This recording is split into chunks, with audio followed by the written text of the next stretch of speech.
now I lost my train of thought, and okay, I'm back on.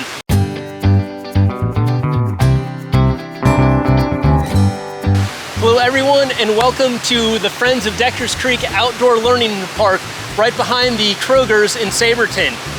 Join us in the fun as we explore the creek, explore the park, and the bugs that we find in the creek are going to tell us a story.